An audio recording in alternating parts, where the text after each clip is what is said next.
Welcome back to Queens of the Damned, a horror podcast. This week, we're celebrating Pride Month with some great LGBTQ+ focused films and stories. Before we begin, we want to thank our patrons and listeners for hanging in with us as we attempt to find room for recording time in our busy schedules. We're going to try to record a bonus episode next week. Enjoy!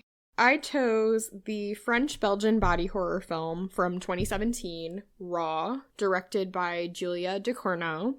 And this film is about a 16-year-old girl named Justine, whose family are strict vegetarians. She's attending the same veterinary school that her mother and father did, and her sister's already there, like a couple classes ahead of her. The vet school, according to the director, is an establishment which is misogynist, cruel, and violent. I think it's the perfect setting for this type of film. I think is, and I don't know that I have seen a film that is actually set like this, perhaps in college, but not specifically in medical or vet school. I thought that was a really nice touch because there was the gross out factor of, all the dissections that she's going through, and that kind of feeds in with the theme. So Justine begins to go through this series of bizarre hazing rituals, along with her gay roommate, Adrian, and that's obviously important to the plot. And he seems to be having a really rough time there. There's like a lot of weird homophobic chatter going around. There's this conversation about AIDS that takes place that is just extremely uncomfortable. I don't know why it comes up, but one of the hazing rituals, of course, is eating a rabbit kidney. Raw, by the way. I suppose it would be better cooked. I don't know. So after doing so, Justine wakes up with the most painful looking rash ever all over her body. This is like one of the best special effects things I've ever seen, or like makeup things I've ever seen. And then after this rash develops, her doctor tells her it's food poisoning, but I don't know. She develops a taste for cooked and raw meat, as well as these symptoms of, I think it's called trichophagia, where you eat your hair, like chew on your hair. And there's a scene where she's like pulling the hair out of her throat and gagging, and it's disgusting. Oh, that scene is so gross. Yes, God. Much of this movie is very uncomfortable. I wouldn't go as far as to say as it's like one of the worst ever. Like, it tries to be that, but a couple people did faint when it was first screened. But I think everything it does really well and sparingly and very, I don't know if the word is tactfully, but it does it pretty well. So eventually her sister cuts her, this is really weird to talk about. So her sister cuts her own finger off in an accident. She is, I guess it's the French, I don't know. She's like bikini waxing her sister, and then the little wax strip gets stuck, and so she has to like cut it off with some shears, but then she flinches, and so her finger gets cut off. So Justine nibbles on the finger while her sister is passed out, basically like it's a prime rib. The acting in this is amazing. Mm-hmm. This girl can just do so many different emotions surrounding this cannibalism, from like being really guilty to just being ravenous. I just love it so much. And this desire she has quickly escalates to injured and then healthy people, and her roommate kind of becomes the focus of this, Adrian. So we have to talk about the ending. Sorry, it's gonna give everything away. There's like a twist right at the end, but I think it's important. So we find out that after her sister gets arrested for eating Justine's roommate, and killing him, obviously, what was I going to say? Oh, we find out that her father, has been subject to her mother eating him for their whole marriage. And that they found a way to kind of mediate this hunger that runs in the family, but only in the women. So the question here is this film, well, one of the questions, is this film, as an article from The Advocate claims, a strange allegory for how straight women consume gay men, objectifying them as pieces of meat? I definitely see that a little, but I don't think it's the main thing that's going on here. And I also don't think with the ending that it kind of meshes really well, if you're gonna say that's what it's about. But I don't know what you guys think. I definitely think that, okay, well, so what I was saying was I definitely see it with that scene, you know, with her devouring the roommate, especially because Justine has a thing for the roommate, right? Yes. Okay. Then I definitely see that, how it's I can definitely see it, but I don't think it's the main focus of the movie. Okay. At all. Yeah, I don't think so either. And I was kind of disappointed because I really wanted to find a good LGBTQ movie to talk about. And I thought maybe there were some hidden gems here, but I guess there really weren't. Not that it's not a good movie, just maybe it wasn't as fitting for this topic as I thought. Yeah. Yep. I think I would have to rewatch it again to really... I don't know. I think it's like, if it's something that I would... If I wasn't looking for it, I wouldn't see it. I mean, obviously, because I've seen it and I've never gotten that idea from it. I looked for it this time because I had found that article. And I semi-saw it, but I really don't think that was the main thing. And the more interesting thing, I think, is that the director had a specific intention that she's very vocal about, but I don't think that intention comes off the way, at least it didn't to me, the way that she intended. And what she said she was trying to do was basically make the monstrous feminine not monstrous, an empowering feminist tool. And although I love the film, I don't know if I could call it that. I mean, so there's this really uncomfortable interview where it's like 35 minutes long. You can find it on YouTube. And it's with this guy, and the director says her intention was to make female sexuality, which is normally considered taboo, like a relatable subject. But there's this really fine line with the monstrous feminine, and I think the guy was trying to say, this isn't what I got out of it, but because he was a man, it was rubbing her the wrong way. Like, that... There was a miscommunication there going on, and it was just really uncomfortable. So I think, as a woman, that the monstrous feminine can be a feminist tool, or it can just reaffirm patriarchal views of women. And the tricky thing is that this changes depending on who you ask. So, in my view, she accidentally did the latter. I don't know how much you guys remember from this film, but... yeah, I don't know. What do you think? Especially because of the ending. The ending is what really was like, it's only the women in the family. And, you know, I don't know. It's not about people growing up and growing into their sexuality and growing into their dark desires and whatever. It's about specifically women doing that. It feels very much so like we went from women have no sexual desires to women have sexual desires and oh my god, they cannot be contained. Yeah. Like, it feels like we can't find this middle ground of, like, women are sexual, period. Like, yeah. I feel like it goes a little overboard and it turns women kind of into monsters a little bit, which... you know, I loved the movie. I think it's a great movie. But, yeah. I would say that I think it's a little too far. If she's trying to talk about women's sexuality, I think she kind of took it in a direction that I wouldn't really agree with, per se. Yeah, I don't know. And also, like, she's trying to do it through this lens of cannibalism, and she said, this is her quote, if I had to make a cannibal movie, I would try to make it by saying I instead of they. So she's talking about othering and how to make the other familiar and be empathetic towards the other. But I don't think she comes into it with a really good understanding of cannibalism either. She sees cannibalism as this kind of homogenous cultural thing that happens that we're all horrified by.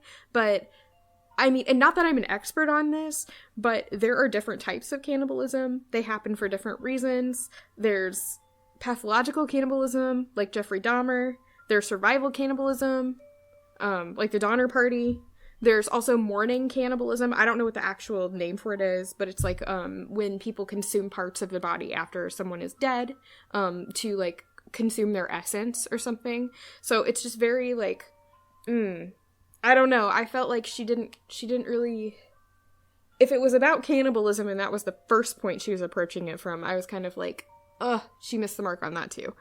So... Mm-hmm. See, and I would disagree with that. I think that I think that it's unrealistic to say that she should have examined every single angle of cannibalism in one movie in order to provide because you can't. No. Because there's cultural cannibalism. I mean, there are cultures around the world that practice cannibalism for various reasons, whether it's in war or, like you said, out of survival. I mean, so she very much approached it from the Western point of view. Yeah, so that's what I'm saying, is if she wants to approach it at all, like, if she wants to approach it from a point of understanding, homogenizing it is not the way to do it. I don't know how she would do it to be more specific about it, but if she's claiming that, you know, she's coming at it from an empathetic point of view, well, empathy is also understanding, and I feel like she didn't have that. But, I mean, that's when we're diving into these films, like, really, really, really just picking them apart and trying to figure out what they mean and what they're about. As a cannibal movie, it stands alone pretty well. I think it was a good pick. I think it's such a bummer that it didn't end up being... I know! You know, an LGBTQ... Yeah, because I was really excited to see, you know, like... Yeah. I don't know. I think sometimes with analysis, people go a little far, see things that they kind of want to see. You know what I mean? I've done that a million times. Probably if you listen to this podcast, you've probably heard me do it. So, I mean, I don't think there's anything wrong with that. I think it was a very interesting angle to come at. I really wanted to explore this topic, so I guess we're gonna have to come back to it sometime. Yeah. And there was definitely been a couple of... I can't think of the titles. I was just trying to look them up right now, but I can't think of the titles. There's definitely been a couple of, like, werewolf movies that had more, like, lesbian or gay undertones. I can't think of them now, but I know that I've seen a couple in the last couple years. So, I kind of thought, I was with Miranda, I kind of thought maybe I was misremembering this movie when you said that's what you picked. I was like, oh, good pick. Maybe that did have, like, lesbian undertones. But obviously not. I mean, I thought, I really wanted it to, I wanted something to be there. I was really interested in exploring it, but I'm not going to put something there that's not, you know. So, although I will say that Justine, I think, came across to me as bisexual, and I think that was something that she was kind of discovering as she grew into her own sexuality. I don't know if I can say the way that was depicted was okay, but, like, if we're gonna go with that. But I can see at least the exploration, you know, of her own sexuality. So, I picked, a short story called Carmilla by J. Sheridan Le Fanu. It was published in 1872. This is, I think, one of the most popular vampire stories, you know, aside from Dracula. This was before Dracula, and inspired Dracula, actually. But Le Fanu began writing ghost stories right after his wife died, and this one is his most famous one. It was adapted into a film in the 70s called The Vampire Lovers. Oh my god. Have you ever seen that movie? No, I was just going to say I haven't seen it, but when I looked online, it was considered an erotic fantasy. And I don't know that I like the sound of that. It's actually, but it's done as, like, I can't think of the name of the style. I'm so tired, you guys. I can't think of the name of the film style that it's done in, but it definitely comes across as, like, an art erotic fantasy. Like, it's definitely an art film, and the score is beautiful, but it's definitely what I would call erotic, yes. Yeah. Okay. See, I didn't find Carmilla to be an erotic story. I think that just because it's two women, people immediately consider it erotic. And there's a lot of people who consider just the act of vampirism to be very erotic. Yeah, you know, the biting of the neck and sucking I'm not saying the that blood it's not, I'm not saying that it's not, like, sexual or, you know, has kind of those undertones, but just when you read the story, it's not like screaming at you like this is an erotic short story. Right. But anyways, it's also I think it's like a mini-series on YouTube or something. Not sure about that one. Someone told me about it a while ago and I never watched it, but I don't know. There's a bunch of stuff out there for it. So, Carmilla is a tale detailed by Laura, who is a young woman living in an Austrian castle with her father. Her mother, I think, was Austrian, but passed away, and her father is English, but she's growing up with her father. And everything after the prologue takes place 8 years prior. So, in the prologue, we find out that somebody found this journal of Laura's, and it's her detailing what had happened in her childhood. So the first thing she discusses is an occurrence when she was very, very young, and she was visited by a young woman. Either it could have been in a dream or in real life. It's kind of how it goes with vampire stories. You never know if it's actually happening or in a dream.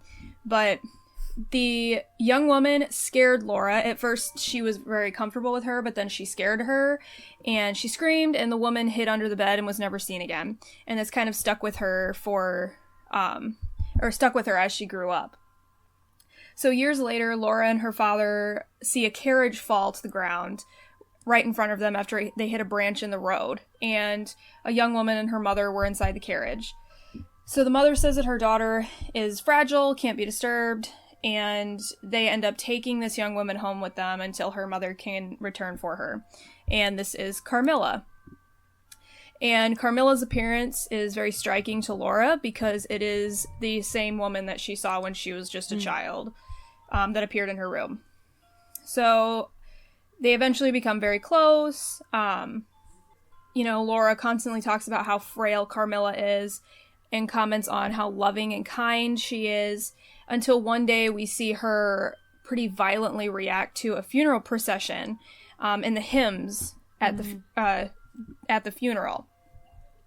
And Laura kind of explains the untimely death of the general's daughter and how her affliction appeared kind of out of nowhere, only to slowly debilitate her, and she died. Laura is, pretty much appalled by Carmilla's reaction. She's angry and just incredibly upset simply by the hymns, and she seems to kind of crawl into Laura's arms like she's in pain. But once the funeral procession is gone, she doesn't hear the music anymore, she's fine. And this stuff rarely happens with Carmilla. Carmilla appears infatuated with Laura through several comments and actions. She says that she loves Laura, that she would die for love, and she talks about kind of the connections between love and death, and the young women kiss a few times throughout the novel, but it's never like anything that's, I don't know. This is why I say it's not like entirely erotic, because if you wanted to read it as just two girls that were like really, really close friends, you could, but as an adult reading this, obviously, Right. Yeah. So Laura's own health begins to deteriorate quickly. She has nightmares of dark figures, large cats, a piercing sensation on her breast, and ice water coursing over her. And once her father contacts a physician, her father's told that she needs to be watched over at all times and nobody can see her. And it isn't really explained what he thinks is going on with her. I think you're kind of supposed to assume that he thinks it's a vampire.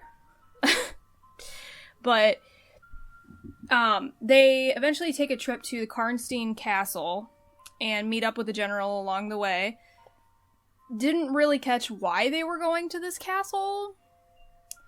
I couldn't tell if at this point, like, her father and the doctor were just like, yeah, there's a vampire in your house, or what was going on.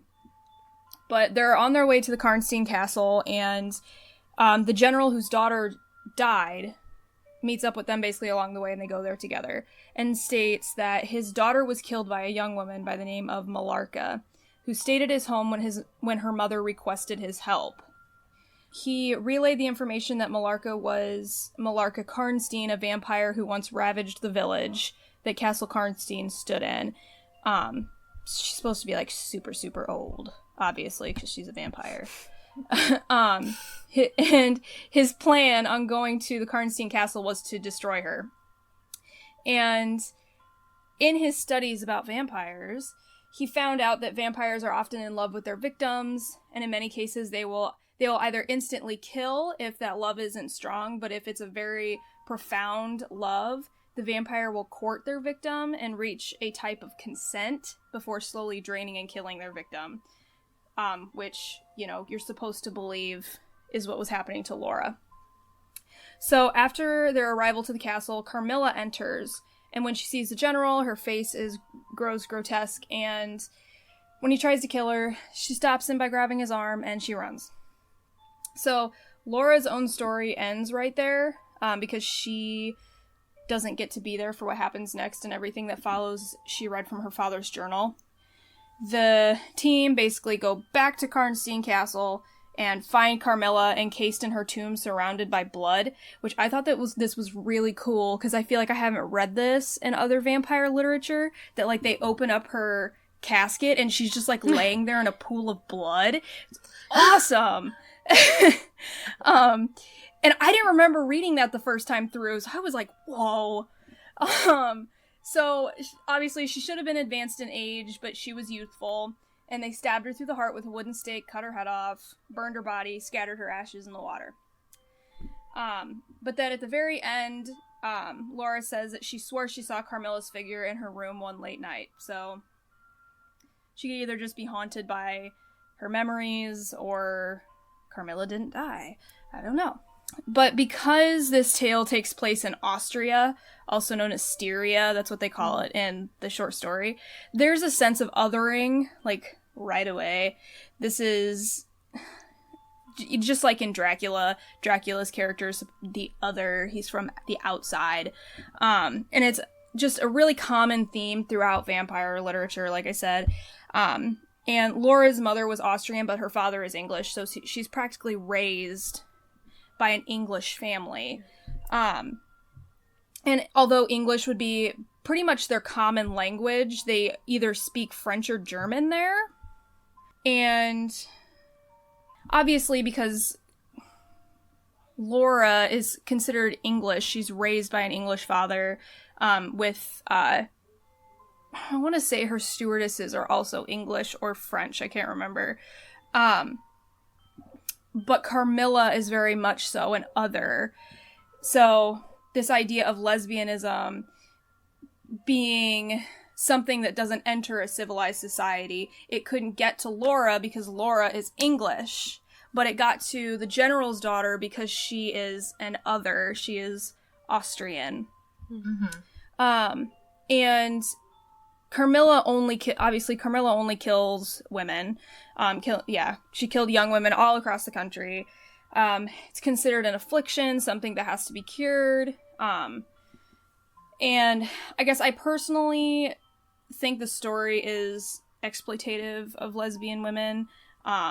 Not sensitive in the slightest bit. I mean, it came out in the 1800s, so it feels very much so like Le Fanu was using, like, sexuality of lesbian women to kind of entice his readers, only to, like, make them seem harmful at the same time and turn them into an other. But I don't think that it's not something that stands out right in your face, but a lot of the times when you analyze vampire literature, you see this othering technique all the time, and it tends to be a technique to, obviously it's an othering technique, to make people who are different from society seem monstrous, and dangerous, all that kind of stuff. So yeah, Carmilla. I love this short story, though. I think it's beautifully written. It's just unfortunate that it couldn't not be exploitative. Yeah. Well, it was written with Victorian ideals. Gosh, I mean, sorry, go ahead. Yeah.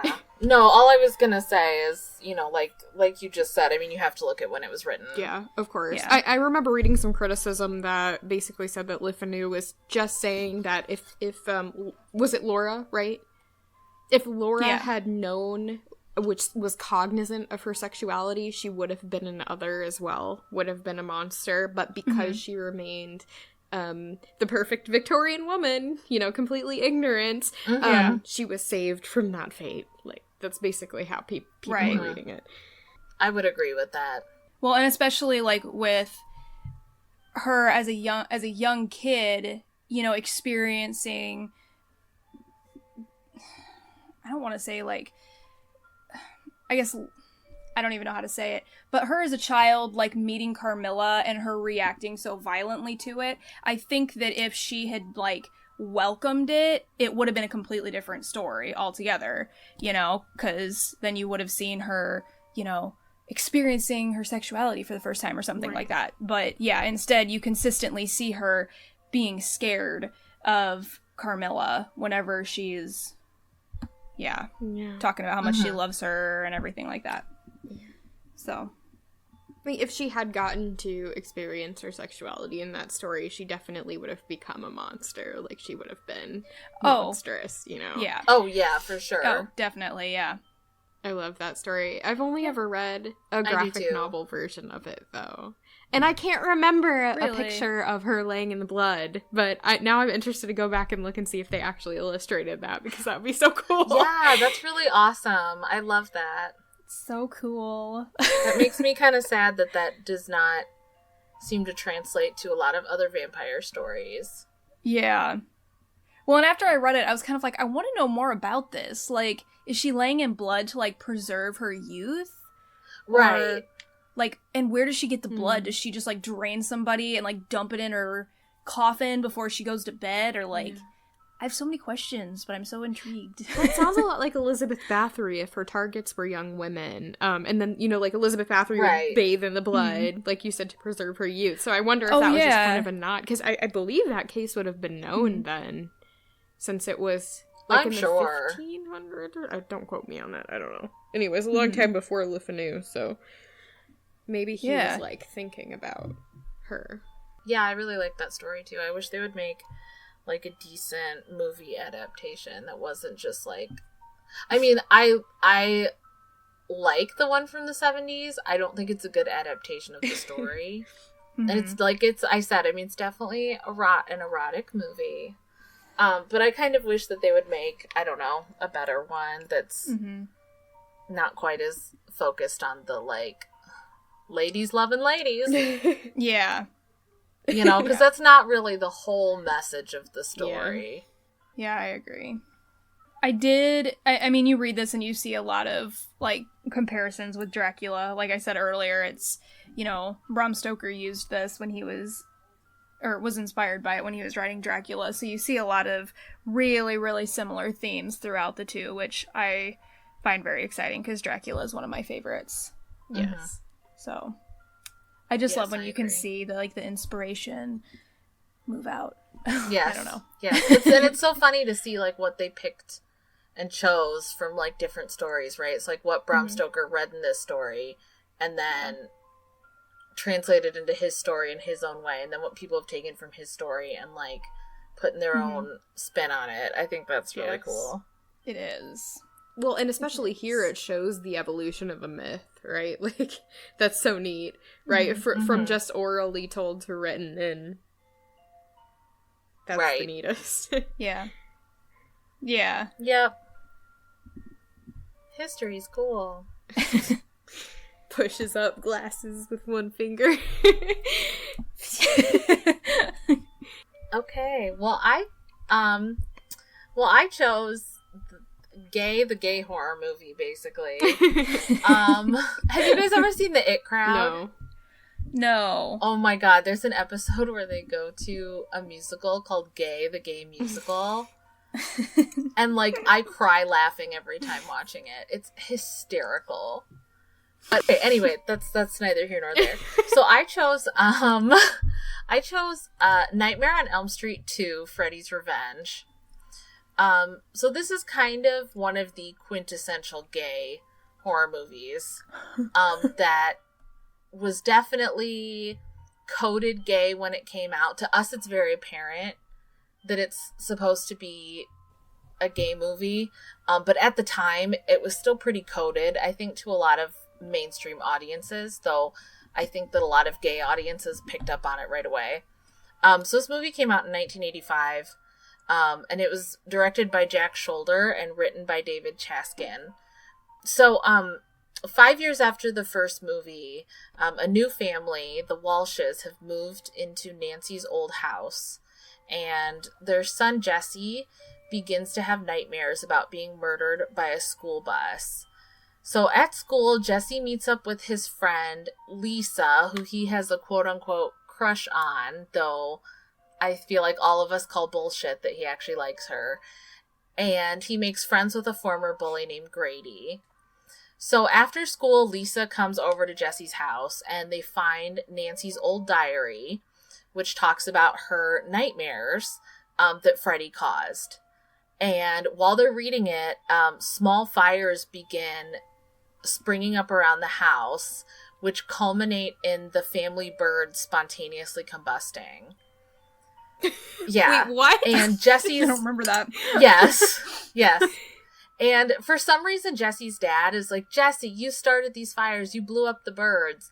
It's never really explained, like, why he thinks Jesse would blow up their birds or, like, how he did it. But, you know, parents in the Nightmare on Elm Street movies are, like, legendarily horrible parents all around. So the next night, Jesse has a bad dream where Freddie instructs Jesse to kill for him. And Jesse wakes up and, you know, of course he's freaking out. He doesn't want to kill anybody. So he starts wandering the streets at night. And he encounters and he goes into a bar. And it's a very interesting bar. And we'll get into that a little bit later. But in this interesting bar, he's trying to con the bartender into giving him a drink. And he runs into his gym teacher, Mr. Schneider. And Mr. Schneider is basically like, you come with me. And so he takes Jesse back to the high school, and he makes Jesse run laps while he watches Jesse get all sweaty, as punishment for trying to buy a drink. And so then he's like, Jesse, you need to go shower. And so they go into the showers, and Jesse is soaping himself up. And while he's doing that, Schneider is attacked and killed by Freddie. And we'll get back to that in a little bit also. But when Jesse discovers Schneider's body, he finds that Freddie's glove is on his hand. So he doesn't know, like, did he kill him? He doesn't know what's happening. So, he's then found wandering the streets naked by the police, who bring him home to his parents, who of course think he's on drugs. And so the next night, Jesse sneaks out of his house and goes to Lisa's house for a pool party. He kisses Lisa, but immediately runs in a panic to his male friend Grady's house. I wonder why. And he asks Grady, you know, please watch me while I'm sleeping. But of course Grady also falls asleep, because that's what happens in these movies. And as soon as Grady falls asleep, Freddie emerges from Jesse's body and kills Grady. And when Jesse wakes up and looks at his reflection in the mirror, he sees Freddie looking back at him. So he's freaking out, of course. He runs back to Lisa's. And Lisa, who's the only smart person in the whole movie, realizes that Jesse's fear is what's giving Freddie his strength. But Jesse can't stop being afraid. So he locks her parents in their bedroom and attacks Lisa, but Freddie realizes that he can't harm her because Jesse's holding him back. So instead he goes outside, where he begins to slaughter the partygoers. A bunch of other stuff happens. They end up at a factory where Lisa figures out how to control her fear and confront Freddie. And she pleads with Jesse to fight Freddie off, but Freddie's hold is too strong. But when Lisa confesses her love for Jesse and kisses Freddie, Jesse begins to fight back. And then Freddie blows up and turns into ashes. And then Jesse rises from the ashes like a fabulous phoenix. And then, of course, at the end, there's, like, another dream sequence, and it ends basically the same as the first movie, where they think they got away, and they really didn't. But did they? Who knows? So This is not what I would call a good movie by any sense of the word. But so this movie was a huge flop when it came out. People hated it. People thought it was horrible.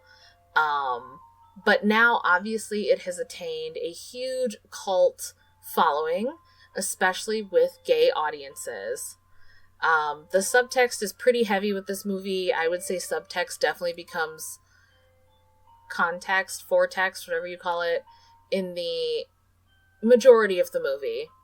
You know, Jesse has this evil inside of him, right? These evil feelings and urges that are trying to break out, you know, and he is doing everything he can to try and push them down and fight against these evil urges.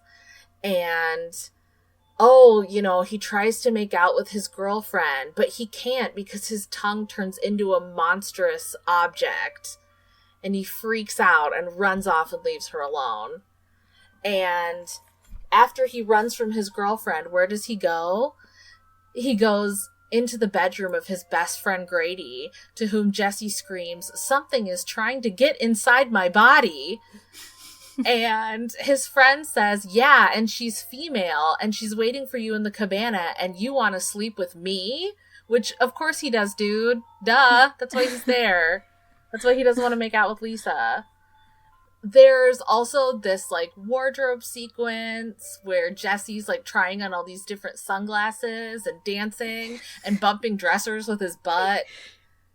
And there are lines like, "He's inside me and he wants to take me again." Mm-hmm. Yeah. But then of course the infamous sequence that people most think about in this movie is when he runs into his gym teacher at a bar. So this is not just any bar. This is a leather daddy bar. I mean, there are men in harnesses. There are men with collars. I mean, it's very clearly a gay. It's not a biker bar. It is very clearly a leather daddy bar.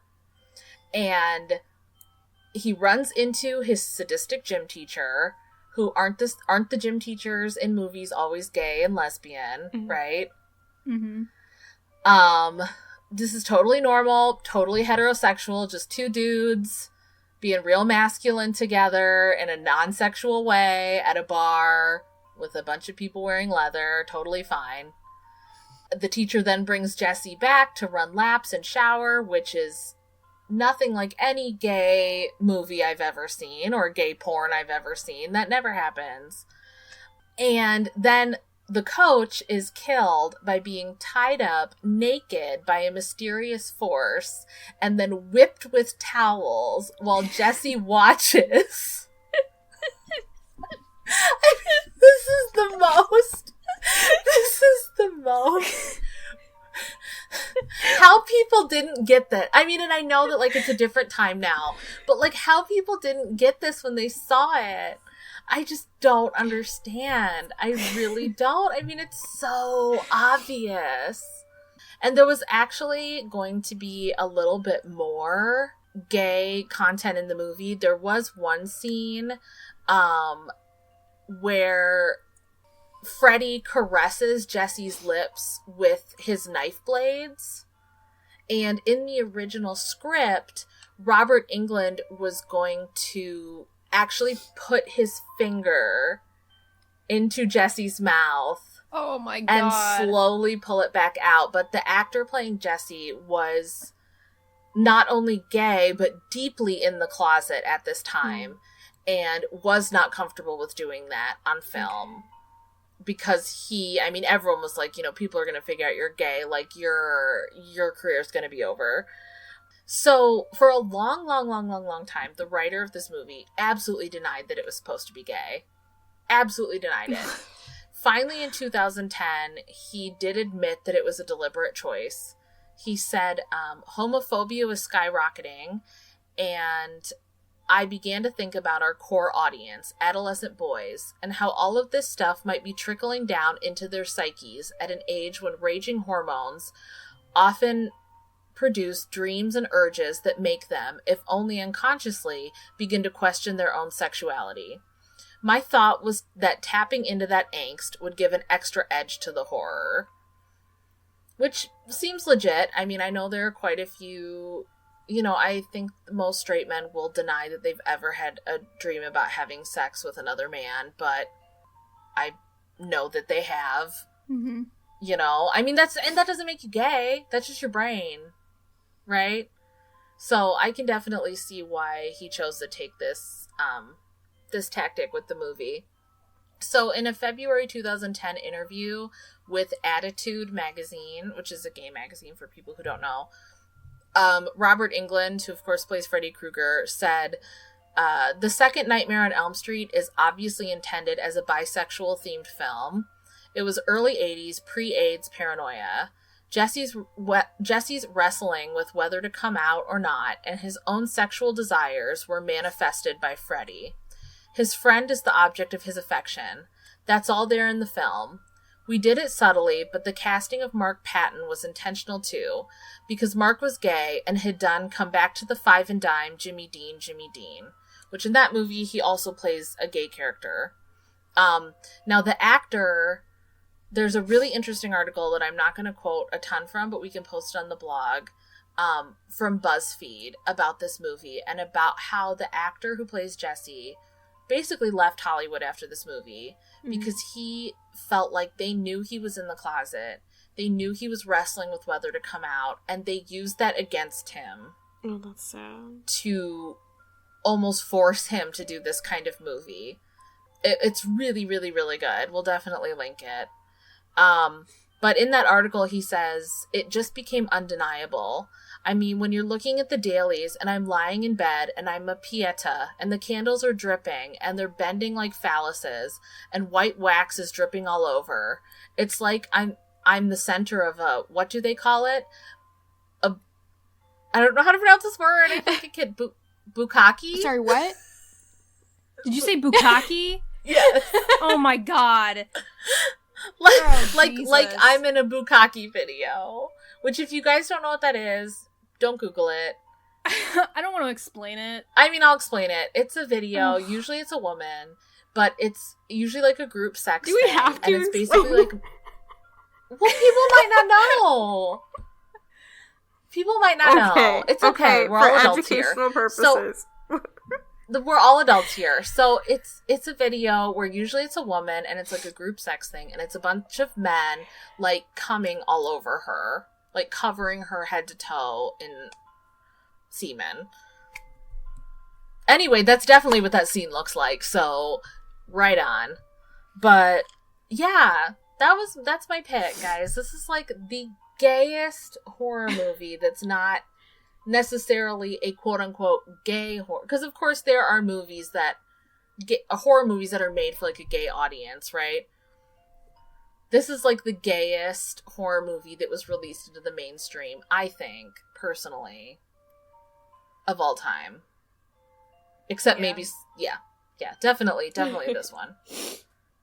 But yeah, it's definitely fun to watch if you're like drunk and or under the influence of something. It's hilarious, I think. And yeah, I do recommend watching this movie. I think it's hysterical. 10 out of 10 stars. I love it. Oh, it's a fun movie. Have you seen it, No, Nikki? I haven't. But I feel like I have now. Oh my god. You have to. You have to watch it. It's so fun. Like I said, just like have a few drinks. Watch it, eat some gummies or whatever. Watch it. It's a lot of fun. I mean, it's just ridiculous, basically. It feels so out of place, too. I mean, obviously. Yes. Like, and I almost wonder if they made Dream Warriors as amazing as it is, because they were like, we got a lot to come back from. Probably. I mean, this movie's definitely for a long time was the redheaded stepchild of the franchise. Even though I don't think compared to some of the later sequels it's that bad. But I like all of the Nightmare on Elm Street movies. I like the first one, Dream Warriors, and New Nightmare, and I think that's it, really. And this movie. Yeah. What's the one with the video game? Is that Dream Child? Oh, I don't remember. That's not Dream Child, is it? I'm not sure. Okay. It's been a while since I've seen the later ones. Okay. Well, in any case, watch this movie. You don't have to just watch it during Pride Month. You can watch it any time of the year. It's good year-round. But it's definitely, I think, if you're trying to do a Pride horror movie lineup, it's an essential piece of viewing. The scenes I always remember from that movie are when he's dancing around in his room. He's bumping his butt. Yes. And the towel whipping scene. I mean, how could you forget Those it? have, like, stuck with me. Yeah. How could you forget it? And the leather daddy bar. I mean, how can you forget the leather bar? I mean, when I saw this movie as a kid, I definitely thought it was like a biker bar. But that's because I was a kid. But, like, immediately upon watching it as an adult, I'm like, those are harnesses. That's a lot of studs. Yeah. And they have, like, the mustaches. I mean, it's, like, clearly a gay bar. Yeah. Which reminds me, there's a really great leather bar by my old apartment in Chicago. If anyone's ever in Chicago and interested in going, it's a lot of fun. Never went? How come you waited until now to say this? Yeah, it's called Leather 6410. It's like, no, I'm sorry, that's the store. That's the store where you can buy the leather accessories. And then I can't remember the name of the bar next to it. There's a dungeon in the basement. Awesome. For anyone that's into that kind of thing. Oh my god. Yeah, I've never been down there, but it is there. I know people who've been down there. Yeah. Happy Pride.